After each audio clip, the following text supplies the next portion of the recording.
पिछले भाग में हमने दुर्योधन को आचार्य द्रोण से यह कहते सुना कि सब मिलकर भीष्म पिता की चारों ओर से रक्षा करें।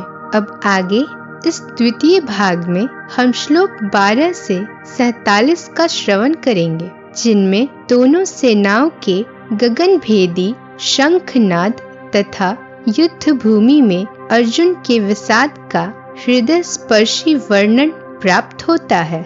इस प्रकार द्रोणाचार्य से कहते हुए दुर्योधन के वचनों को सुनकर कौरवों में वृद्ध बड़े प्रतापी पितामह भीष्म ने दुर्योधन के हृदय में हर्ष उत्पन्न करते हुए उच्च स्वर से सिंह की नाद के समान गरज कर शंख बजाया।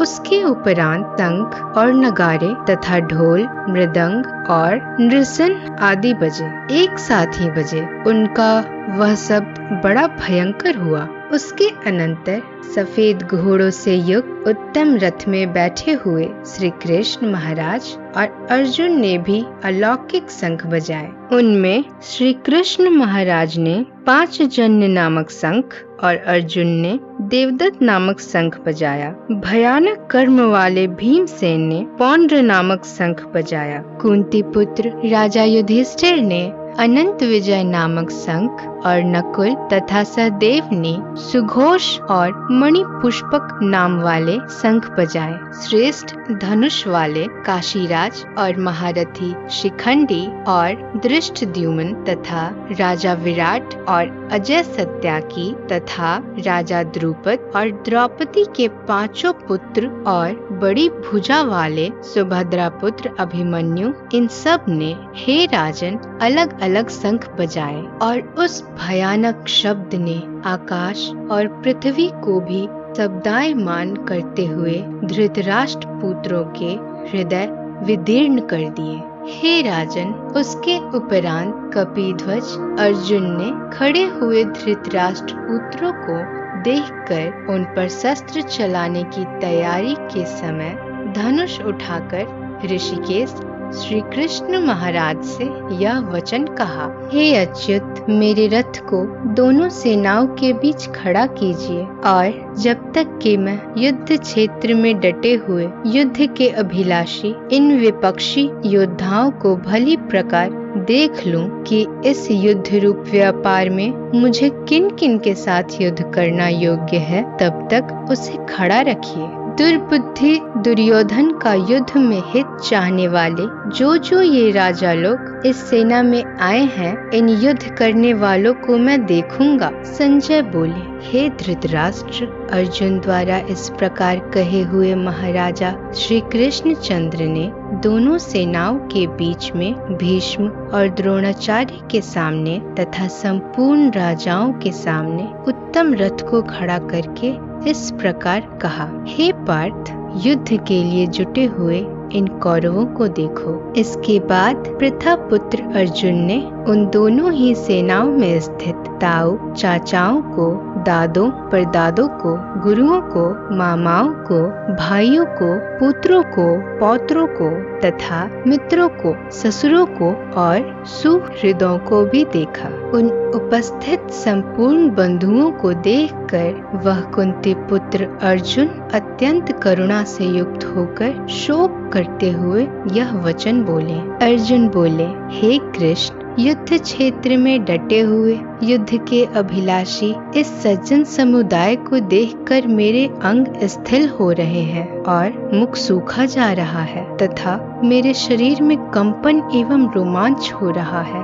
हाथ से गांडीव धनुष गिर रहा है और त्वचा भी बहुत जल रही है तथा मेरा मन भ्रमित सा हो रहा है, इसलिए मैं खड़ा रहने को भी समर्थ नहीं हूँ। हे केशव, मैं लक्षणों को भी विपरीत ही देख रहा हूँ तथा युद्ध में स्वजन समुदाय को मारकर कल्याण भी नहीं देखता। हे कृष्ण, मैं न तो विजय चाहता हूँ और न राज तथा सुखों को ही।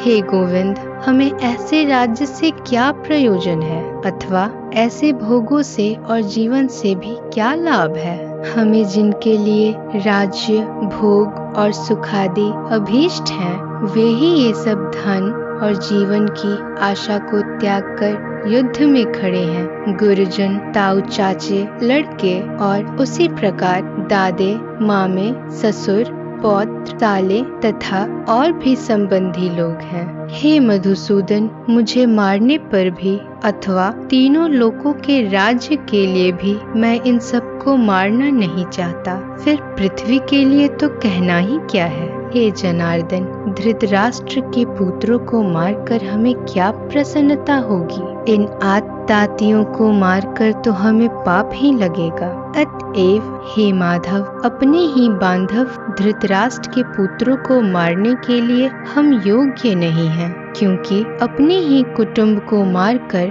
हम कैसे सुखी होंगे।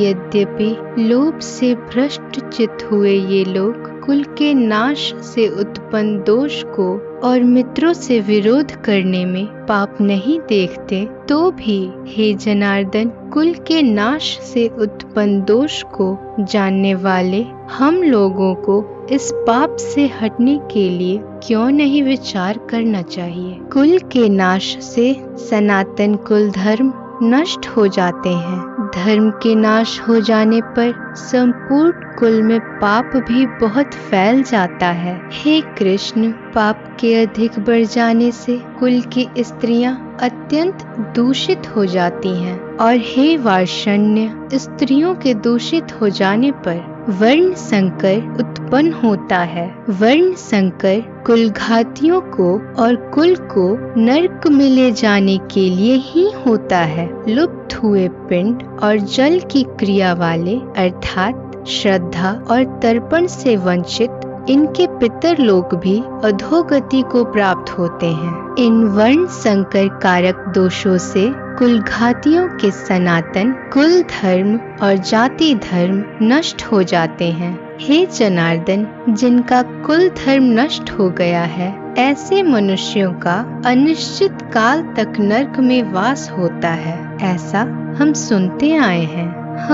शोक, हम लोग बुद्धिमान होकर भी महान पाप करने को तैयार हो गए हैं, जो राज्य और सुख के लोभ से स्वजनों को मारने के लिए उद्यत हो गए हैं। यदि मुझ शस्त्र रहित न सामना करने वाले को शस्त्रधारी धृतराष्ट्र के पुत्र रण में मारे तो वह मरना भी मेरे लिए अति कल्याणकारक होगा। संजय बोले, रणभूमि में शोक से उद्विग्न मन वाला अर्जुन इस प्रकार कहकर बाण सहित धनुष को त्याग कर रथ के पिछले भाग में बैठ गया।